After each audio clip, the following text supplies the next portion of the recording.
Hey, welcome back everybody. Just doing another quick video here. We're just going to look at some of these cards in the game. One of the great things about this game is that you can play, casually with just 4 characters, or regular play is usually with 8 characters.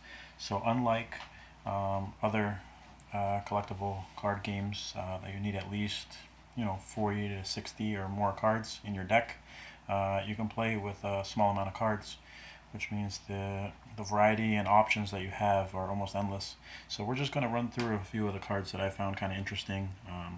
These are just 15 of them. I do have more, and I have more on the way as well. So let's start with this one here, which is Iron Man. It costs 4. So you can see the 4 up here to get him, to buy him. He has Team Watch, which is a nice ability from this series, which is when you feel the character shares an affiliation with Iron Man, so they have to be an Avenger.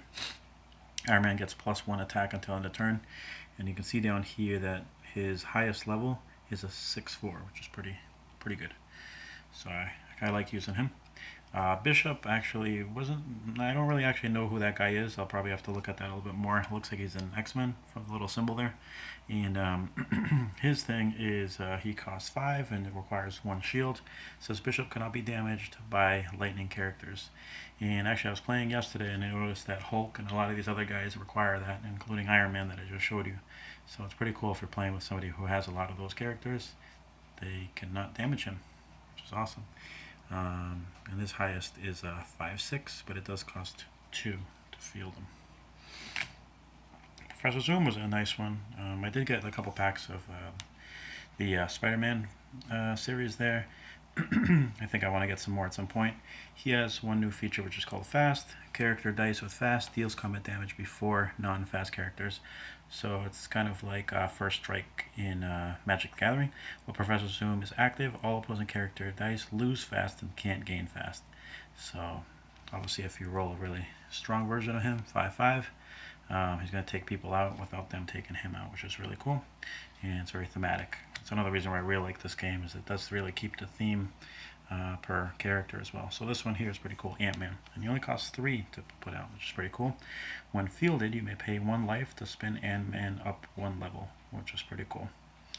And then the global, it says pay a fist, switch the A and D values of one of your characters, the attack and defense, which is nice, but the global ability is something that both you can do, so you'd have to see if that makes sense to do or not. But either way, decent little card. This is Thor. This is costs a lot, costs 6, but it says every time Thor takes damage, reduce that damage by 1. And the defense, it looks like, where's the defense on there? Is 8, so Thor can take a lot of damage. Nice card. Then we have Black Widow. Black Widow can only be blocked by sidekicks, and actually I was playing with this card yesterday and it forced the opponent to have a couple of sidekicks on the board every now and again, which was nice. And it only costs 3 to buy her, so that's a pretty quick one to play in maybe the first couple turns. Captain America, this one's a pretty nice one. The first Avenger. While active, whenever you take non-combat damage, spin this character up 1 level. And then this is the little bonus here with the little asterisk. If you roll either level 1 or level 3, you gain 1 life while it's active, which is really cool too. So easy way to gain some life, and you can get the spin up if you take non-combat damage. Actually, that's actually pretty cool, because if you do spin the character up, you basically gain 1 life, unless you're spinning to this one, but you already gained it from there. That's pretty cool. Actually, I hadn't thought about that. It's a nice card. Then you have this one that decided to spin around. Put her in here just because she's a foil. The card's pretty decent, but it says when Amanda Weller attacks, she gets +1 attack for each of your attacking character die. So that's pretty specific to those cards. So not too bad. Okay, and then Hulk. He's a 6, so he is definitely a little bit more expensive, but he's worth it. Team Watch. When you field a character who shares an affiliation with Hulk, like an Avenger, Hulk gains Overcrush until end of turn. That means that any additional damage above and beyond, KOing his opponent, goes and hits the other player. And his strongest is 8/8, so he will hit hard. So they'll probably want to block with their strongest character. It's a nice one. Vision. Vision's pretty cool. He's only costs 4, and it says when fielded, deal 2 damage to a non-villain character die. If that would KO the character die, put it in its used pile. That's really powerful, in that it doesn't go in your prep area if it gets KO'd. It goes into used, so it's not as useful to use that die in the future. So I like that one. That's a really nice one. It's only cost 4, so you can probably get it in the first 3-4 turns.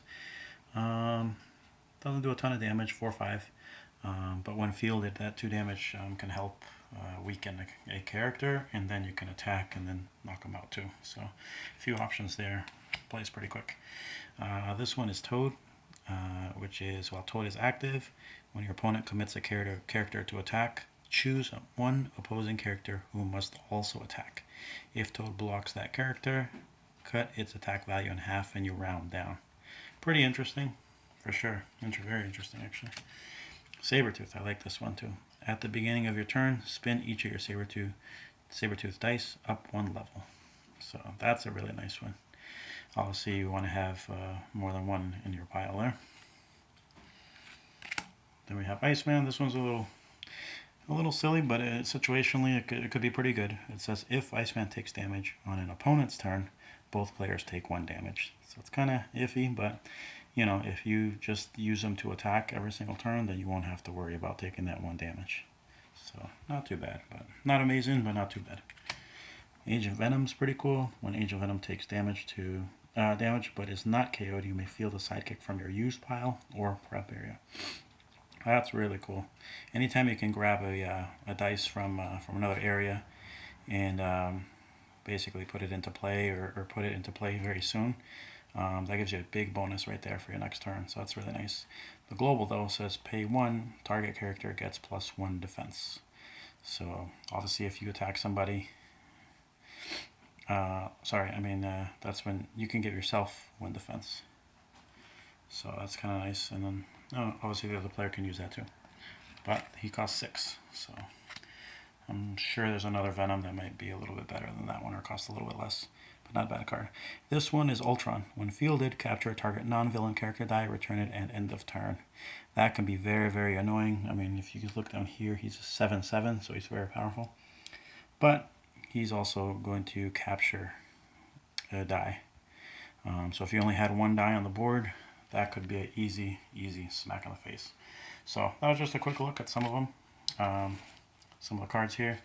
But like I said, you only need 4 cards to play a casual game and 8 to play a full game. So even though this is 15, if there are 4 or 8 in there that you really liked and you want to play with, boom, easy.